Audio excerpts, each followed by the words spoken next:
Christ the Lord, our daily bread. Luke chapter 11, verse 28. He said, "On the contrary, blessed are those who hear the word of God and keep it." O Almighty God, thank you for giving this wonderful verse. May your presence showers on us.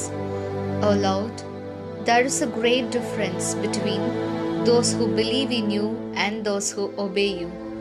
Those who believe in you hear your word and believe in it.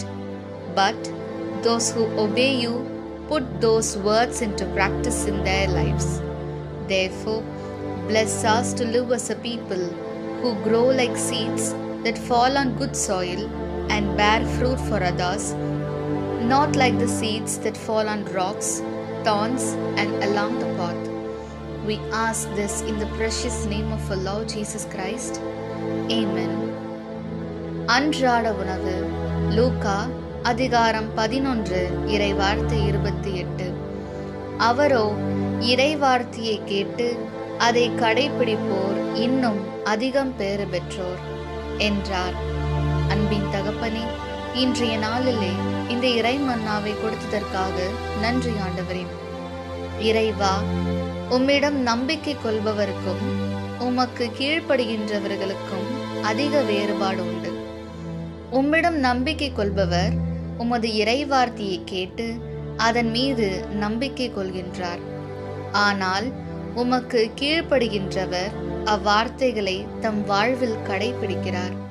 எனவே பாறை, முச்செடி மற்றும் வழியோரம் விழுந்த விதைகளுக்கு ஒப்பாகாமல் நல்ல நிலத்தில் விழுந்த விதைகளாக வளர்ந்து பிறருக்கு கனி தரும் மக்களாக வாழ எங்களை ஆசிர்வதியும். ஆமீன். அன்னந்துள்ள போஜனம். லூக்கா 11 அத்தியாயம் 28 வாக்கியம். ദൈവ വചനം കേട്ട് അത് പാലിക്കുന്നവർ കൂടുതൽ ഭാഗ്യവാന്മാർ.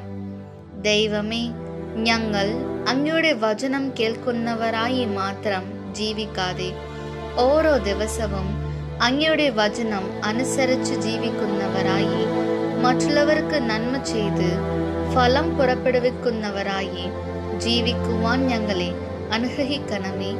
ആമീൻ.